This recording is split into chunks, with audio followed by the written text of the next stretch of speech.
Good morning students. आज हम लोग पाठ 11 तमिलनाडु पढ़ेंगे। इसमें हम लोग तमिलनाडु के विषय में जानेंगे। तमिलनाडु में क्या चीज़ प्रसिद्ध है, तमिलनाडु किस लिए जाना जाता है, ये सारी चीज़ें इस लेख में हम लोग आज पढ़ेंगे। इस पाठ में हमें तमिलनाडु के प्राकृतिक, सांस्कृतिक, ऐतिहासिक पक्षों पर के बारे में बताया गया है। इसमें तमिलनाडु के भव्य मंदिरों, विभिन्न व्यवसायों, कला तथा संगीत आदि विविध पक्षों को उजागर किया गया है।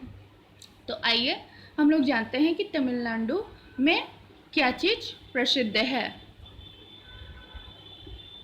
समुद्र का दृश्य, धान के लहलहाते खेत, तरह तरह के ऊंचे ऊंचे वृक्ष, हरी भरी नीलगिरी पर्वत श्रृंखलाएं, यह है भारत के दक्षिणी छोर पर बसे हुए राज्य तमिलनाडु की विशेषताएं।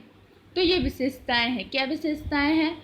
समुद्र का दृश्य है, खेत है जो धान से लहलहा रहे हैं, और ऊंचे ऊंचे वृक्ष हैं, नीलगिरी पर्वत है। ये सारी विशेषताएं तमिलनाडु की हैं। कहीं नारियल और केले के वृक्ष की कतारें, कहीं आम तथा काजू के बगीचे, तो कहीं चाय कॉफ़ी के बागानों से ढकी पहाड़ियों की कतार बरबस ही मन मोह लेती हैं। ये सारी चीज़ें अब खुद ब खुद मन मोह लेती हैं। क्या? चाय कॉफ़ी के बगीचे, काजू, आम, ये सारे चीज़ के वृक्ष, नारियल, केले के वृक्ष, ये सब खुद ब खुद देखने से ही मन मोह लेता है। जैसे मन करता है कि इसको देखते ही रहे। जंगल, अभ्यारण्य ऐसा वन जहाँ पशु पक्षी निडर होकर प्राकृतिक रूप में रहते हैं, अर्थात वो लोग आराम से इधर उधर घूम सकते हैं, उन्हें किसी चीज़ का डर या भय नहीं होता है। ये अभ्यारण्य का अर्थ होता है। तो अभ्यारण्य तथा उनमें पाए जाने वाले भांति भांति के पेड़ पौधे और पशु पक्षी, लगता है मानो प्रकृति ने मैदानी, समुद्र और पर्वतीय विभिन्नता प्रदान कर इस प्रदेश को स्वयं अपने हाथों से संवारा है। मतलब इस जगह को देखकर ऐसा महसूस होता है कि इसको प्रभु ने खुद अपने हाथों से सजाया है। ये इतना सुंदर है। यहाँ के मूल निवासी द्रविड़ हैं और उनकी भाषा तमिल है। प्राकृतिक सौंदर्य से भरपूर इस राज्य को वास्तुशिल्प का अर्थ क्या होता है? भवन निर्माण की कला। वास्तुशिल्प, मूर्ति कला तथा भवन निर्माण कला की दृष्टि से समृद्ध बनाने में चोल तथा चेरा वंश के राजाओं का अत्यंत महत्वपूर्ण योगदान है। कौन से राजा? चोल तथा चेरा वंश के राजा। इन लोगों ने इसमें अपना महत्वपूर्ण योगदान किया है। ये मूर्ति कला में, भवन निर्माण में, इन सब में इनका महत्वपूर्ण योगदान है। दक्षिण भारत की संस्कृति प्राचीनतम तथा अनूठी है। प्राचीन मंदिरों के रूप में यहाँ भारतीय संस्कृति की अद्वितीय सुंदरता के दर्शन होते हैं। अद्वितीय मतलब इसके समान कोई दूसरा ना हो, ऐसा अनोखा सौंदर्य है यहाँ का। यहाँ के भव्य मंदिरों की विशेषता है उनसे जुड़े रथ। प्राचीन काल के राजा देवता के रथ को अपने हाथों से खींचकर अपना जीवन धन्य मानते थे। प्राचीन काल में यहाँ जो राजा थे वो लोग देवताओं के रथों को अपने हाथों से खींचते थे और इसे वो अपना सौभाग्य मानते थे। ऐसा करके उन्हें लगता था कि उनका जीवन धन्य हो गया है। तमिलनाडु सदा से ही संपन्न रहा है। यूनानी, मिस्र तथा रोम के व्यापारी यहाँ व्यापार के लिए आते थे। अनेक विदेशी यात्रियों ने अपने यात्रा विवरण में इस राज्य की समृद्धि का वर्णन किया है। देखिए, यहाँ कुछ शब्दों को मैंने मार्क किया हुआ है, उसे आप लोग श्रुति लेख उससे करिएगा। अपने घर में किसी को भी दे दीजिएगा, पहले अच्छे से पढ़ लीजिएगा कैसे लिखा हुआ है, उसके बाद किसी को दीजिएगा और डिक्टेट करेंगे। आप लोग इसको अपने स्कूल के कॉपी में लिखिएगा। तो आइए आगे पढ़ते हैं। तमिलनाडु की राजधानी चेन्नई है। यहाँ अनेक प्राचीन मंदिर तथा दर्शनीय स्थल है। वास्तव में पूरे तमिलनाडु को मंदिरों का राज्य भी कहा जाता है। मदुराई, कांचीपुरम, मामल्लपुरम आदि शहर तो अपने विशाल मंदिरों के लिए ही प्रसिद्ध है।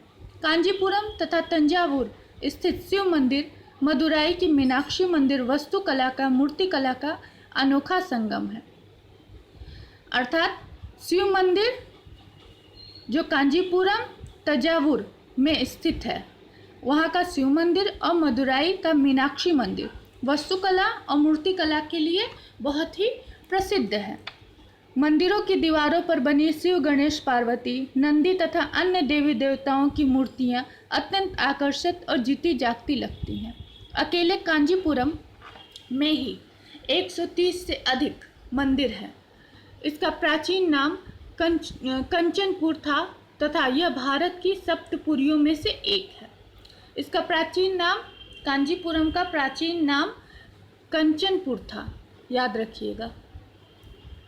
कांचीपुरम के मंदिर पल्लव राजा ने 6ठी शताब्दी में बनाया था। इस मंदिर में स्तंभ वाले मंडप हैं जो बड़े बड़े पहाड़ काटकर बनाए गए हैं।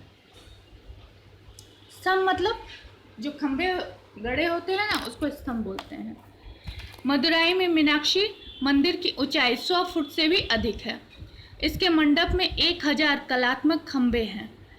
1-1.5 किलोमीटर लंबी पहाड़ियों को काट छाट कर मंदिर बनाने भी इस प्रदेश के कारीगरों की कला तथा परिश्रम का अनोखा उदाहरण है। माना जाता है कि मीनाक्षी देवी ने अपने साहस और बल के आधार पर शिव जी से विवाह किया था। यहाँ एक और मीनाक्षी देवी का मंदिर है, तो सामने सुंदेश्वर अर्थात शिव जी का मंदिर है। मतलब एक तरफ मीनाक्षी देवी का मंदिर है और दूसरी तरफ सामने शिव जी का मंदिर है। इसके चारों ओर बने चारों राजमार्गों पर हर साल चैत्र मास में रथोत्सव का आयोजन किया जाता है। रथोत्सव मतलब रथ निकाला जाता है, इस पे देवी देवता को बैठा करके। कन्याकुमारी तथा रामेश्वरम यहाँ के प्रसिद्ध धार्मिक स्थल है।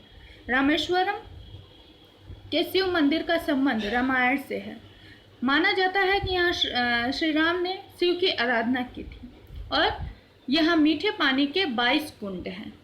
अर्थात यहाँ 22 कुंड ऐसे हैं जिनकी पानी मीठी लगती है। कन्याकुमारी मंदिर अरब सागर, हिंद महासागर और बंगाल की खाड़ी के संगम पर है, इसीलिए यहाँ की रेत 3 रंग की है। मान्यता है कि शिव जी से विवाह न होने के कारण क्रोधित होकर कन्याकुमारी ने कुमकुम तथा चंदन उठाकर फेंक दिया था। कहते हैं तभी से यहाँ की रेत कई रंगों की हो गई है। वास्तव में 3 समुद्रों का मिलन स्थल होने के कारण ऐसा हुआ है। उनकी मान्यता है कि कन्याकुमारी ने कुमकुम तथा चंदन फेंक दिए थे, इसीलिए वहाँ की रेत कई रंगों की है, लेकिन वास्तव में 3 समुद्रों का मिलन स्थल है। 3 जगह के समुद्र यहाँ पर मिल रहे हैं, इस वजह से 3 अलग अलग रंग के रेत हो जाते हैं। कन्याकुमारी में सूर्योदय का दृश्य अत्यंत मोहक होता है। अनेक पर्यटक यहाँ इसी दृश्य के आकर्षण से खींचे चले आते हैं सूर्योदय देखने के लिए। कावेरी नदी ने इस तिकोने आकार वाले प्रदेश को 2 भागों में बांटा हुआ है। इस नदी का जल तमिलनाडु को वर्ष भर हरा भरा रखता है। यहाँ की उपजाऊ घाटियाँ इस प्रदेश की सुंदरता में 4 चांद लगाती हैं। नृत्य, संगीत तथा कला इस प्रदेश के लोगों के जीवन में बहुत महत्व रखते हैं। इसका मुख्य कारण है कि भारत का यह भाग विदेशियों के हमलों से काफ़ी बचा रहा। यहाँ भारतीय संस्कृति की झलक स्थान स्थान पर दिखाई देती है, हर जगह दिखाई देती है। यहाँ के निवासी बहुत ही सीधे साधे हैं। घर घर में लोग कर्नाटक संगीत का अभ्यास करते देखे जा सकते हैं। यहाँ का शास्त्रीय नृत्य भरतनाट्यम तो आज विश्व भर में जाना जाता है। आप लोग भी जानते हैं, नाम सुने भरतनाट्यम। इस राज्य में कोडिकनाल तथा उदगमंडलम, जो अभी ऊटी के नाम से जाना जाता है, प्रसिद्ध पर्वतीय स्थल है। कोडिकनाल पश्चिम घाटी पर बसा 7000 फुट की ऊंचाई वाला सुंदर स्थान है। यहाँ की हरियाली और तरह तरह के वृक्ष पर्यटकों का मन मोह लेते हैं। स्थान स्थान पर गिरते झरने इन पर्वतीय स्थलों को की सुंदरता में चार चांद लगा देते हैं। ऊटी की झील और पर्वतीय शोभा से भरपूर पर्यटन स्थल वर्ष भर दर्शकों का मन मोहते हैं। प्राकृतिक साधनों से भरपूर इस राज्य की उन्नति में यहाँ के परिश्रमी, ईमानदार तथा व्यवहार कुशल लोगों का विशेष योगदान है। यहाँ के लोग बहुत परिश्रमी हैं, इसीलिए यहाँ प्राकृतिक संसाधन भरपूर मात्रा में पाए जाते हैं, उन्नति होती है। यहाँ के लोगों के मुख्य व्यवसाय है नारियल के रेशों से रस्सी, पायदान आदि बुनना, समुद्री तट पर मछलियाँ पकड़ना, धान, गन्ना, कॉफ़ी, नारियल, काजू आदि की खेती करना, रेशम की साड़ियाँ और कपड़े बुनना आदि तरह तरह के कामों में व्यस्त रहते हुए भी तमिल वासी बचे समय को संगीत और नृत्य का आनंद लेने में बिताते हैं। मतलब इतना सब परिश्रम करने के बाद भी वह अपना जो बाकी समय जो बचता है वह समय संगीत और नृत्य का आनंद लेने में बिताते हैं। तमिलनाडु में हिरण, शेर, हाथी आदि जानवर तथा जल पक्षियों को संरक्षण प्रदान करने के लिए 6 अभयारण्य विकसित किया गया है। मधुमलाई स्थित अभयारण्य में 400 से अधिक हिरण हैं। वेदाथंगल स्थित पक्षी विहार में हर साल 20 से 30 हजार तक प्रवासी पक्षी आते हैं। सचमुच प्राकृतिक, सांस्कृतिक तथा पौराणिक कारणों से तमिलनाडु एक अनूठा प्रदेश है। अर्थात तमिलनाडु में हमें हर कुछ जानने को या देखने को मिलता है। यह सांस्कृतिक रूप से, पौराणिक रूप से, हर रूप से एक अनूठा प्रदेश है। वाकई तमिलनाडु के बारे में पढ़कर ऐसा महसूस हो रहा है कि ये देखने लायक है। यहाँ घूमने जाएंगे, यहाँ इस प्रदेश को देखेंगे तो वाकई बहुत खुशी मिलेगी, अच्छा लगेगा। यहाँ पर कुछ प्रश्न उत्तर हैं, आप लोग पाठ फिर से पढ़िएगा वीडियो देखने के बाद, और पढ़ने के बाद इन प्रश्नों के उत्तर लिखिएगा। सही विकल्प पर सही निशान लगाएं, ये लिखिएगा। शब्दार्थ जरूर याद करिएगा और डिक्टेशन भी करिएगा स्कूल के कॉपी में ही, जिसमें आप लोग प्रश्न उत्तर लिखते हैं। और जैसे जैसे मैं सारे चैप्टर्स के प्रश्न उत्तर देती जाऊंगी, आप लोग लिखते जाइएगा। बाद में ये नहीं कि अभी नहीं लिखेंगे बाद में लिखेंगे, फिर आप लोग मिस कर जाते हैं, फिर आप लोग को इधर उधर मांगना पड़ता है। इससे अच्छा आप लोग खुद से, जब भी आप लोगों को ये प्रोवाइड किया जा रहा है क्वेश्चन का आंसर, आप लोग उसी वक्त अपने स्कूल की कॉपी में लिख लीजिएगा। बस आज के लिए इतना ही।